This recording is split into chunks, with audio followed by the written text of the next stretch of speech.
The Chiefs may be on the front edge of the new NFL with their juggernaut offense, but there's still things that they can improve on. We're going to talk about them right now.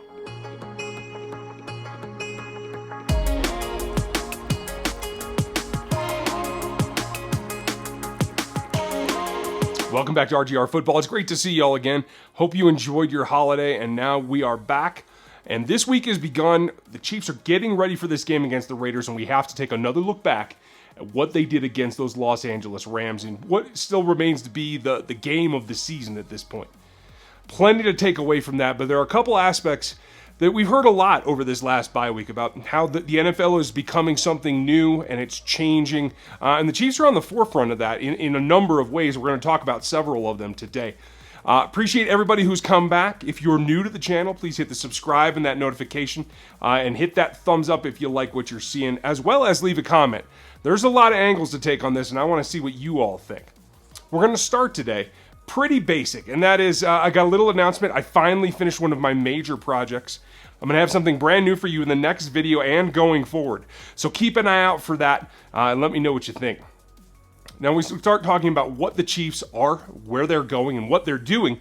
This game against the Rams was a microcosm of what they can be. Now in the top three, widely acknowledged as the top three teams in this league.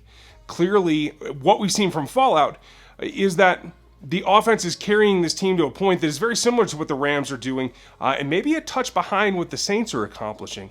But as they got this thing off and rolling, they're out there on this forefront, and that is, a throwback towards the Vermillions. I won't say exactly it's the same thing, but score. Worry about defense later. The rules are set up in such a way that between the receivers and the quarterback rules, offense is just going to be king for the time being until some changes are made. And we can talk about that in the offseason, but for right now, the way things are laid out, offense rules the roost. And this team is in prime position to be one of those teams that can lead that way. And they're going to continue that. You're going to see them continue to face teams on down the line when they get those playoff matchups. They're going to look like the Rams. They're going to look like the Saints. We got a little bit of an update in that as these games went down on week 12, now the Patriots are back in second place, look to be getting a bye. Very much on the heels of the Chiefs. Don't want to see them be able to continue their role. If the Chiefs can win out, they're in good shape. They maintain the top seed, and everybody comes to Arrowhead. That's really got to be the focus point for this team at this point. Trying to get rid of distractions. They look to be getting some players back. Right now, it's a little murky on who that's going to be and when, but we're going to talk about it when it happens. So for right now, let's focus on what needs to happen down the stretch and what they can learn from this Rams team. Being out there on the forefront of something new is great, especially if it's something that's bringing you success, and that clearly is. But the big takeaway from what has to go on forward as they play more games and they get to the postseason where they play tighter games, they have to take away what we saw in Los Angeles, honestly, from both coaches. Both coaches got carried away with displaying their prowess of offense and not really thinking about the way that team needs to play down the stretch. And we're going to take a look at the last 2 minutes of that football game and how both coaches made the same mistake in not playing with balance. And that really cost them, obviously cost the Chiefs more than the Rams because the Rams pulled out the win. But we're going to talk about right now what we saw with Andy Reid. And that is they came back from Chris Conley's second touchdown catch and began to move the ball a little bit. They were down 3 points. And as they took the ball, couple of early passes, again, not wanting to run on first down, and they got it behind in the play counts. And then at 144, they got to the point where Tyreek Hill did something very good, settling down, getting in between the zones. Mahomes was able to hit him. Great play. Let's take a look at that one now. Here we have Tyreek in the slot with Chris Conley going to run a streak on the outside. He's going to come underneath with this cut and be right in between that zone. Has to make a spinning catch. The DB comes in and gives him a good lick too, but he manages to hold on. Looks like he got his hand hit. Great play by Tyreek. And here you're going to see what they can do when they double team Aaron Donald. Now he is a guy, you get two hats on him, he has to move around. Irving ends up doing a good job for the pass, the pocket's there, and the ball's delivered. It's a really impressive catch on Tyreek's part, especially with all the acrobatics that had to go into that catch. But it got them in prime position, and now they have first down again. And this is where things start to go haywire. You're inside the opponent's 50. You're down 3. So 15-yard completion and you're in field goal range, maybe a touch more for Harrison Butker. But you're on their side of the field, minute and a half left. Now, what we should have learned from the Patriots game is that you don't want to give the ball back to the opposing offense that's working well with too much time left. And unfortunately, this is a lesson that Andy Reid and the offense didn't seem to learn, because they came back out and on first down again with a fresh set of downs inside at the 48-yard line, they decided to run another pass play rather than taking the alternative. And it's frustrating because this is a team that one mistake, especially in a game like this that is back and forth and so tight, one mistake makes the game. In this case, two mistakes made the game. But as it was going down, I was saying on Twitter, actually, that they need to run the ball here and take a huge chunk of time off of that play clock. At 1:28, they can snap the ball, say 5 seconds to run, even just a 4-yard interior zone. And at that point, you can take another 40 off of the clock. Get yourself down, under 45 seconds left to go in that ball game, with the striking power that they have and the leg of Harrison Butker, certainly game still within reach. And what that does is keeps the defense guessing. It puts another down on them in terms of having to fight through those blocks, especially Aaron Donald and Ebicam, as it turns out. Instead, what they decided to do is run a play that cost them because of the pressure that was applied. And let's take a look at that. You know what it's coming, and here it is. Here we have the interception. You can see they're at the 48-ish yard line. And as the ball is snapped, the play fake takes him out. And there's just one guy getting pressure, same guy who got it on the last play. And that is that we saw Aaron Donald get blocked the play before. Now what we're seeing is the Swartz, the outside rush from 50 Ebicam, is really what's going to get home. This is just on Kelce, which is probably a mismatch to begin with, but it leads to the interception. Now, as I analyze this game and the decisions that were made and how the game flow went, this really comes down to be the play of the game for me. Yes, the defense stood up in the next possession. Despite that turnover, they did end up getting a stop. And that allowed the Chiefs to get the ball back yet again, in which case they were in that under 45, throw the ball at all costs type time frame, and they had to do that. Clearly, that last possession was what they should have been doing, not a problem. The fact that it was intercepted again, that's part and parcel with that situation, trying to move the ball down the field.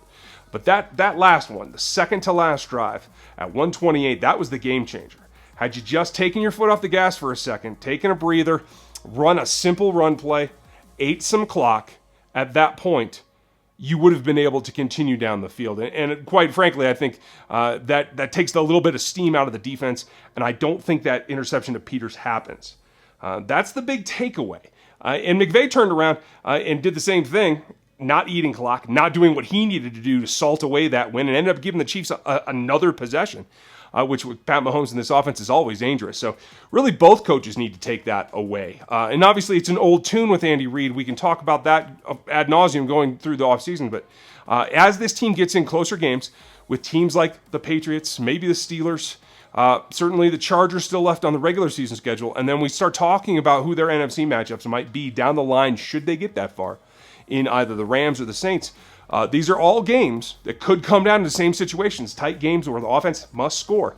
Have to be able to be cognizant of what you have to do to make sure you get that victory. Now, that's one angle of the new NFL. There is another, and one guy on the Chiefs defense that is going to be key to it played a larger role against the Rams, had more playing time, had more snaps, had some ups and had some downs. But what you see is that Reggie Ragland did not play a whole lot in that game, and they replaced him with Dorian O'Daniel, even in the base set. And Dorian O'Daniel is going to be a feature going forward because of his coverage ability. Now, Todd Gurley's a tough cover, and he also had some guys come into his zone that he had to defend that he's probably not capable of defending, some of the wide receivers and the really quick ones at that. But Dorian O'Daniel is going to be the focus going forward because any of these high-powered offenses that have the weaponry in order to spread out the field and make you cover requires him to be on the field. More so than Reggie Ragland. That's what we're going to see going down the stretch. There are teams that Ragland will match up against better, but right now you see O'Daniel being the guy that's really going to come down to athleticism because of the coverage needs. And it's a theory going across the entire NFL, mostly because of these explosive offenses this season, and just how much better they are, and how much ground has to be covered by the inside linebackers, particularly the nickel linebackers, than maybe they've had to do in years past.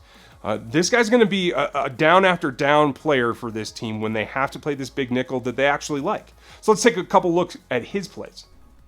Here we see O'Daniel keying on Gurley, follows the fake, then gets depth after he realizes he doesn't have the ball, and then closes to make the tackle on the flat pass. On the opposite angle, we're going to see what looks like, and this is why they run these drills at the combine. He's going to follow it, get depth, back up, and then accelerate towards the pass catcher. Does a very good job getting to that ball, shows his athleticism. On this play, you're going to see him make the read and beat the blocker to the spot, following Gurley. As he comes down, he's allowed to get that inner shoulder out, fends off the block, and gets in on the play. Same thing here. You see him instinct take his first step and accelerate, and he's beaten the block off of the snap. This is a play that you have to see him make over and over. So going forward, you're going to see some more of Dorian O'Daniel. You're going to see some more Daniel Sorensen. You're going to see Eric Berry when he's back, and we're hearing rumors about when he might be able to practice in full and whatnot. He is in the building this week, as we already know, and there could be more developments as we go on. I'll have more of that in the game plan, but what we see from Dorian O'Daniel is some up, some bad. Had to run around a few blocks. We'll see some of that in these next plays. Also had a couple of really nice coverage plays that allow him to do what he does. And whether it's making a tackle for loss or just containing a player that was in a position to get a large gain and keeping him honest. Going forward, I think we're going to see a lot of him. I think that's going to be a positive thing. Look for them to mix and match, and if they can get Berry back and continue this pass rush that they've seen, and we'll talk about more of the pass rush in particular this coming week in the game plan video. Look for that as the Chiefs get ready for the Raiders. Hope you enjoyed your weekend and you're back in the groove now. I got a couple new wrinkles coming for you. Check out the next video, and thank you for watching today. I'll talk to you then.